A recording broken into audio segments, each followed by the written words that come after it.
आज हम लोग फार्माकोग्नोसी का drug acting on nervous system, इसकी बची हुई जो रिमेनिंग जो 4 ड्रग्स थी, इफेड्रा, ओपियम, कैनाबिस और नक्स वोमिका, इनको आज हम पढ़ेंगे।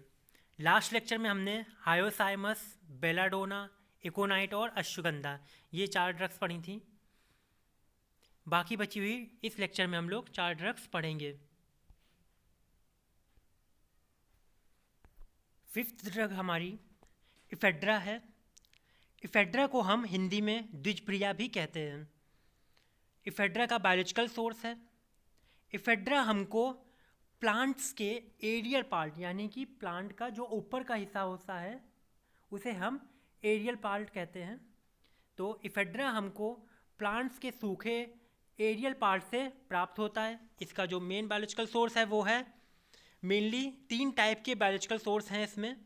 इनमें से आप कोई भी पढ़ सकते हैं, कोई भी याद कर सकते हैं।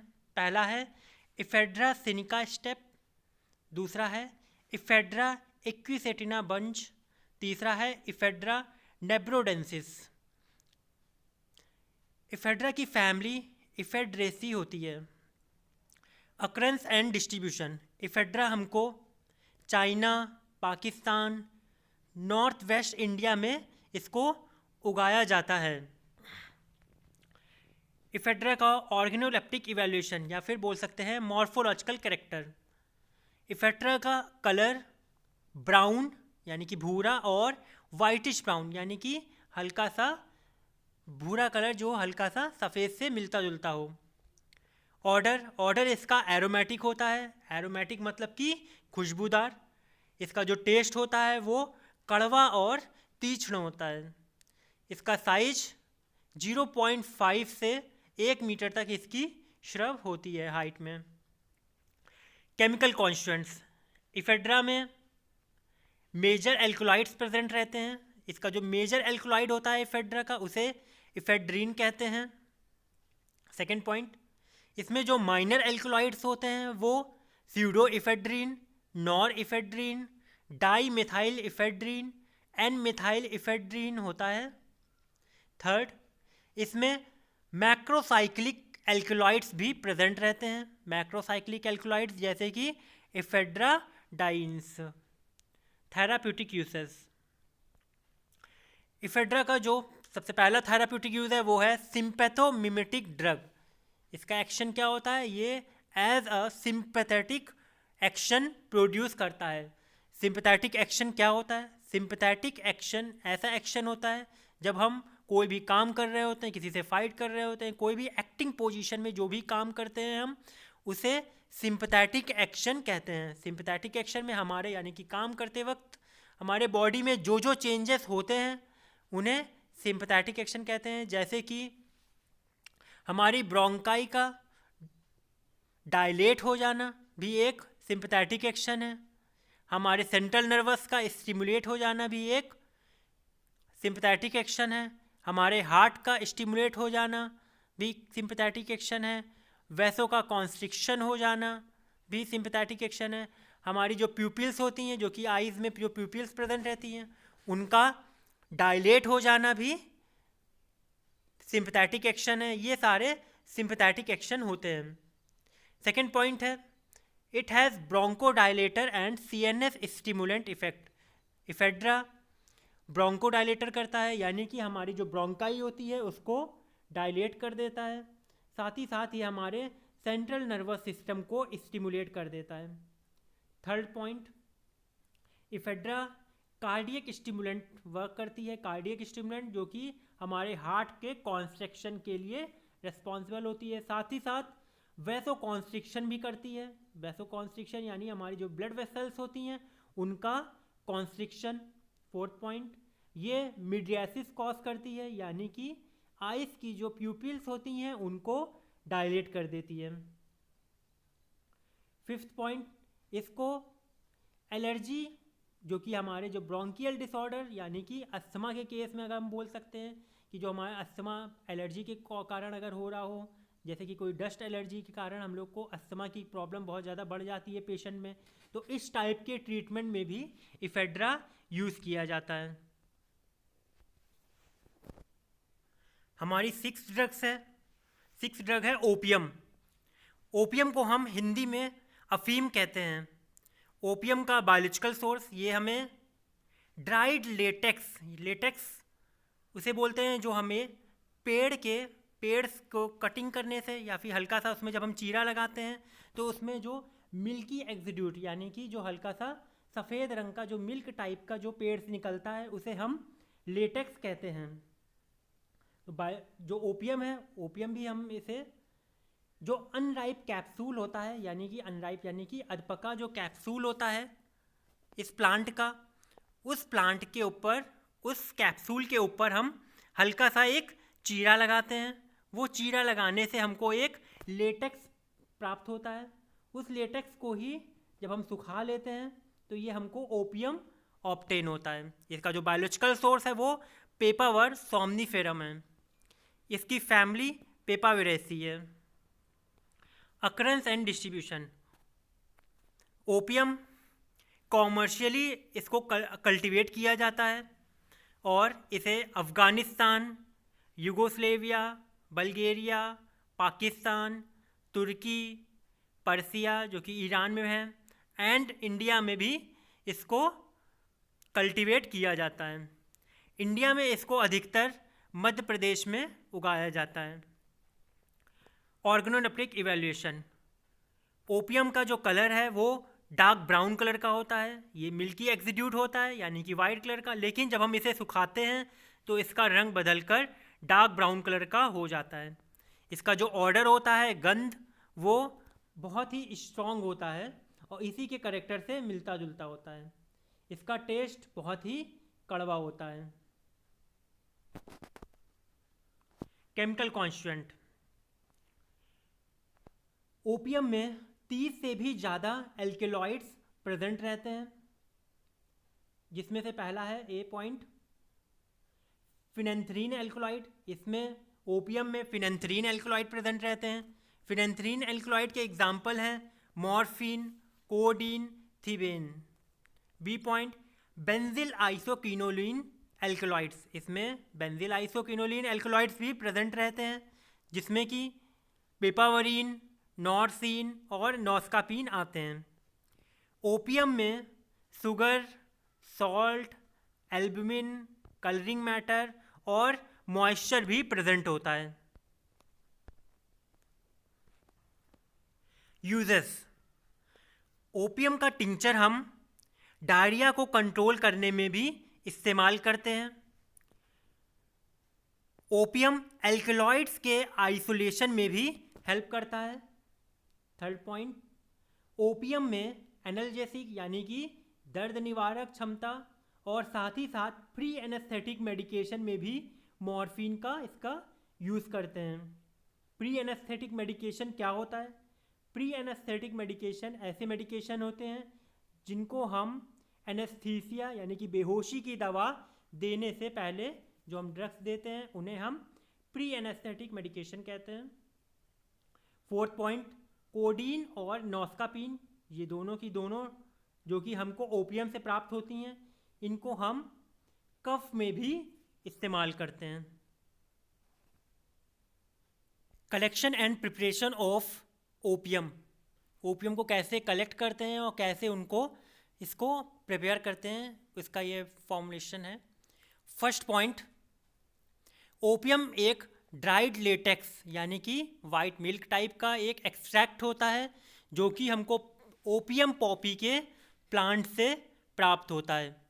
Second point, opium Poppy plant में 5 से 8 कैप्सूल होते हैं। थर्ड पॉइंट, ओपियम पॉपी के कैप्सूल में हम इंसीजन करते हैं। इंसीजन मतलब उसमें हल्का सा, उसकी जो ऊपरी लेयर होती है उसमें हल्का सा चीरा लगाते हैं और ये चीरा जब हम लगाते हैं तो उस टाइम पर उस कैप्सूल का जो साइज, वो जो उसका जो डायामीटर होता है वो 4 सेंटीमीटर या उससे अधिक होना चाहिए। उस समय पर हम कैप्सूल्स में चीरा लगाते हैं। साथ ही साथ जब हम इसमें चीरा लगाते हैं तो एक वाइट कलर का इसमें लेटेक्स निकलता है। साथ ही साथ इसके जो कैप्सूल होते हैं उस कैप्सूल का जो कलर वो ब्लूइश ग्रेन या येलो हो, उस टाइम पर हम ये इंसीजन लगाते हैं। फोर्थ पॉइंट, इसका जो इंसीजन हम लोग करते हैं, इंसीजन यानी कि जो चीरा हम लोग लगाते हैं वो इसके सरकमफ्रेंस में लगाते हैं, यानी कि इसके चारों ओर हल्के से किसी धारदार इंस्ट्रूमेंट से हम हल्के हल्के चीरा लगाते हैं। और चीरा इस तरह से लगाते हैं कि ये चीरा केवल इसकी जो ऊपरी लेयर है उसी में केवल लगे, इसका जो अंदर की जो लेयर होती है जिसे हम इंडोकार्प बोलते हैं वो टूटने ना पाए। इस तरह से इसमें हल्का सा चीरा केवल ऊपर की सतह पर लगाते हैं। फिफ्थ पॉइंट, चीरा लगाते ही वाइट लेटेक्स निकलने लगता है और ये जल्द ही जम जाता है और भूरे रंग में परिवर्तित हो जाता है। सिक्स पॉइंट, इसका जो लेटेक्स जो हो जाता है उसको हम अगले दिन किसी चीज़ से स्क्रैप कर लेते हैं, खुरच लेते हैं और ओपियम पॉपी की पत्ती के ऊपर ट्रांसफ़र कर लेते हैं। सेवेंथ पॉइंट, जब एक सफिशिएंट अमाउंट में ये लेटेक्स कलेक्ट हो जाता है तो हम इसको एक बॉल के फॉर्म में सान लेते हैं, कलेक्ट कर लेते हैं, बॉल के फॉर्म में बना लेते हैं और उसको ओपियम पॉपी की पत्ती में लपेट कर उसको किसी शेड ड्राई में सुखा लेते हैं। नेक्स्ट ड्रग है कैनाबिस। कैनाबिस को हम हिंदी में भांग कहते हैं। भांग का बायोलॉजिकल सोर्स है, ये हमको पेड़ के जो फ्लावरिंग टॉप होता है, जो पेड़ का जो फूल के जो ऊपर का जो हिस्सा होता है उससे हम लोग इसे ऑब्टेन करते हैं। इसका मेन बायोलॉजिकल सोर्स कैनाबिस सटाइवालिन है। इसकी फैमिली कैनाबिनेसी है। अक्रेंस एंड डिस्ट्रीब्यूशन, कैनाबिस हमको इंडिया के कुछ लोकल पार्ट्स से जैसे कि महाराष्ट्र, वेस्ट बंगाल, मध्य प्रदेश, इन जगह पर इनको कल्टीवेट किया जाता है। साथ ही साथ इसका इंटरनेशनल प्रोडक्शन भी होता है। इंटरनेशनल प्रोडक्शन इसका मैक्सिको, अफ्रीका में किया जाता है। कैनाबिस को नैनीताल, कश्मीर, नेपाल में भी प्रोड्यूस किया जाता है उसके फाइबर्स के लिए। ऑर्गेनोलेप्टिक कैरेक्टर्स, कैनाबिस का जो कलर है वो डल डस्की ग्रीन कलर का है, यानी कि ब्लैकिश ग्रीन कलर का इसका कलर होता है। इसका जो ऑर्डर है वो बहुत ही स्ट्रॉन्ग और करेक्टरिस्टिक है। इसका टेस्ट पंजेंट होता है, यानी कि तीक्ष्ण होता है। केमिकल कॉन्स्टेंट, कैनाबिस में अप्रॉक्स 20% रेजिन्स पाए जाते हैं। साथ ही साथ इसमें टेट्राहाइड्रोकैनाबिनॉल भी मेन इसका एक्टिव केमिकल कॉन्स्टिट्यूएंट है। सेकेंड पॉइंट, इसमें जो अदर कॉन्स्टिट्यूएंट्स हैं वो कैनाबिनॉल, कैनाबिडियोल, कैनाबिडियोलिक एसिड, कैनाबिडिजोल, कैनाबाइक्रोमीन, कैनाबिडियोलिक एसिड, ये पाए जाते हैं। थर्ड पॉइंट, कैनाबिस में वोलाटाइल ऑयल, कोलिन, ट्राइगोनेलिन और 20% फिक्स्ड ऑयल भी प्रेजेंट होता है। यूजेस, कैनाबिस को अधिकतर इसमें सिडेटिव और हिप्नोटिक एक्शन पाया गया है। सिडेटिव्स ऐसी ड्रग्स होती हैं जो कि हमको हल्की सी नींद जैसा जैसा फील होता है उसे सिडेटिव ड्रग्स बोलते हैं। और हिप्नोटिक ड्रग ऐसी ड्रग होती हैं जो कि हमको पूरी तरह से नींद कॉज कराती हैं। साथ ही साथ कैनाबिस में एनाल्जेसिक यानी कि दर्द को कम करने की क्षमता और साइकोट्रॉपिक इफेक्ट यानी कि मेंटली इसमें इफेक्ट्स देखे जाते हैं, ब्रेन्स पर इस इफेक्ट देखे जाते हैं। ये जो ड्रग है कैनाबिस, ये बहुत ही ज़्यादा एडिक्शन कॉज करती है। इसके जो लोग लेते हैं उसको कैनाबिस की आदत हो जाती है, वो बार बार लेते हैं। इसीलिए इस ड्रग का यूज़ मेडिसिन में बहुत ही कम किया जाता है।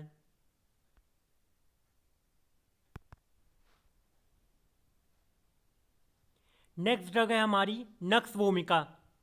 नक्स वोमिका को हम हिंदी में कुचला भी बोलते हैं। इसका बायोलॉजिकल सोर्स है, ये हमको स्ट्रेक्नोस नक्स वोमिका के सूखे बीज से मिलता है। इसकी फैमिली लॉग्निएसी होती है। Occurrence and distribution, nux vomica east India में अधिकतर पाया जाता है। साथ ही साथ इसको श्रीलंका, नॉर्थर्न ऑस्ट्रेलिया, इंडिया के जंगलों से भी कलेक्ट किया जाता है।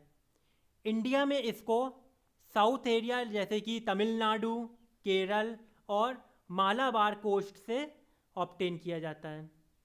ऑर्गेनोलेप्टिक इवैल्यूएशन, इसके जो मॉर्फोलॉजिकल कैरेक्टर्स हैं वो हैं इसका कलर, इनके जो सीड होते हैं उनमें ग्रेइश ग्रीनिश ग्रे कलर के होते हैं, यानी कि ग्रीन से मिलते हुए ग्रे कलर के होते हैं। इसमें कोई भी ऑर्डर नहीं पाया जाता है। इसका टेस्ट कड़वा होता है और इसका जो साइज होता है वो डायामीटर में 10 से 30 mm डायामीटर होता है इसका, और इसकी जो थिकनेस होती है वो 4 से 6 mm थिकनेस होती है। कुचला का जो शेप होता है वो डिस्क के शेप का होता है, डिस्क के आकार का होता है। केमिकल कॉन्स्टिट्यूएंट, नक्स वोमिका में 1.5 से 5% तक इंडोल एल्कलॉइड पाया जाता है, और जो इसके जो मेजर कॉन्स्टिट्यूएंट हैं वो हैं स्ट्रेक्निन और ब्रूसीन। सेकेंड, जो इसमें अदर केमिकल कॉन्स्टिट्यूएंट हैं वो वोमिसिन, अल्फा कोलिब्यूरिन, स्यूडोस्ट्रेक्निन और स्ट्रेक्निन होता है। थर्ड पॉइंट, नक्स वोमिका के बीज में 3% फैट भी पाया जाता है। यूजेस, नक्स वोमिका का जो पहला यूज़ है वो है इसको घरेलू उपयोग की मेडिसिन में भी इसे यूज़ करते हैं। साथ ही साथ इसमें स्टिमुलेंट इफेक्ट होता है, और इसे बिटर टॉनिक में भी इसे यूज़ करते हैं। सेकेंड, जो इसमें स्टिमुलेंट इफेक्ट होता है वो सेंट्रल नर्वस सिस्टम पर दिखाई देता है और हमारे रेस्पिरेटरी सिस्टम पर दिखाई देता है। साथ ही साथ हमारे ये कार्डियोवैस्कुलर सिस्टम को भी स्टिमुलेट कर देता है। थर्ड पॉइंट, ये हमारे मोटर और सेंसरी गैंग्लिया जो कि स्पाइनल कॉर्ड का पार्ट है उसको भी स्टिमुलेट कर देता है। मोटर और सेंसरी ये करते क्या हैं? सेंसरी नर्व्स ऐसी नर्व्स होती हैं जो कि हमारे ब्रेन तक मैसेज पहुंचाने का काम करती हैं, और मोटर नर्व्स ऐसी नर्व्स होती हैं जो कि हमारे ब्रेन से हमारे बॉडी के मूवमेंट के लिए जो मैसेज आता है उसे मोटर नर्व्स कहते हैं। ये मैसेज हमारे गैंग्लिया से होते हुए स्पाइनल कॉर्ड से पूरी बॉडी में जाता है। तो ये इस एक्शन को भी नक्स वोमिका स्टिमुलेट कर देता है। फोर्थ पॉइंट, नक्स वोमिका की लार्ज डोज कार्डियक फेलर और सर्जिकल शॉक में भी किया जाता है। जब कार्डियक फेलर हो जाता है या फिर सर्जिकल शॉक पेशेंट को लगता है, इस केस में भी हम नक्स वोमिका का इस्तेमाल करते हैं। Anatomical study of nux vomica, nux vomica का डी फार्म में एनाटॉमिकल स्टडी भी है, तो ये हम इसी के साथ इसको भी कवर कर देते हैं। ये जो आप डायग्राम देख रहे हैं ये नक्स वोमिका सीड का टीएस सेक्शन का डायग्राम है। टीएस यानी कि ट्रांसवर्स सेक्शन। जब हम ट्रांसवर्स सेक्शन कट करते हैं नक्स वोमिका का तो हमको ये स्ट्रक्चर देखने को मिलता है। इसमें जो आप सबसे ऊपर देख रहे हैं जो हल्के से जो निकले हुए हिस्से हैं वो ट्राइकोम्स बोलते हैं, इन्हें हेयर लाइक स्ट्रक्चर ट्राइकोम्स बोलते हैं। ट्राइकोम्स के बाद में एपिडर्मिस जो कि हमारी ऊपर की लेयर होती है, उसके बाद में एंडोस्पर्म जो कि उसके बाद की लेयर होती है, और प्लाज्मोडर्मा पाया जाता है। ये डायग्राम है, माइक्रोस्कोपी पढ़ लेते हैं अब। जब नक्स वोमिका का हम ट्रांसवर्स सेक्शन काटते हैं तो हमको कुछ स्ट्रक्चर दिखाई देते हैं, जैसे कि सबसे पहला है एपिडर्मिस। एपिडर्मिस एक थिक वॉल होती है। ये जो एपिडर्मिस लेयर होती है यानी कि इसकी सबसे ऊपरी की जो वॉल होती है, ऊपर की जो सतह होती है, वो बहुत ही ज़्यादा मोटी होती है, साथ ही साथ हल्की सी मुड़ी हुई होती है और इसमें लिग्निफाइड ट्राइकोम्स पाए जाते हैं। लिग्निफाइड यानी कि ऐसी चीज़ जिसमें लिग्निन प्रेजेंट हो। और लिग्निन करती क्या है? लिग्निन किसी भी सरफेस को बहुत ही ज़्यादा हार्ड बना देती है। और ट्राइकोम्स क्या होते हैं? ट्राइकोम्स एक हेयर लाइक स्ट्रक्चर होता है जो कि हमारे इस एपिडर्मिस लेयर पर पाया जाता है। जो इन ट्राइकोम्स का जो नीचे का हिस्सा होता है वो बहुत ही ज़्यादा थोड़ा सा चौड़ा होता है ऊपर के कंपैरिजन में, साथ ही साथ ये भी थिक होता है, मोटा होता है और इसमें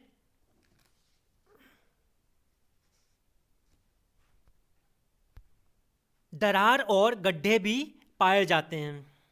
जो ऊपर की लेयर होती है, जो ऊपर का पार्ट होता है ट्राइकोम्स का, वो हल्का सा राइट की तरफ हल्का सा झुका हुआ होता है और इसका जो नीचे का हिस्सा होता है ट्राइकोम्स का, उनमें हल्की सी वेव टाइप की वॉल्स प्रेजेंट रहती है।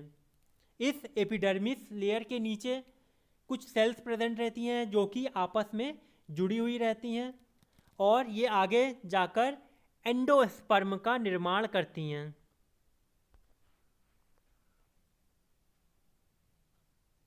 एंडोस्पर्म एंडोस्पर्म बहुत ही मोटी दीवारों से मिलकर बना होता है।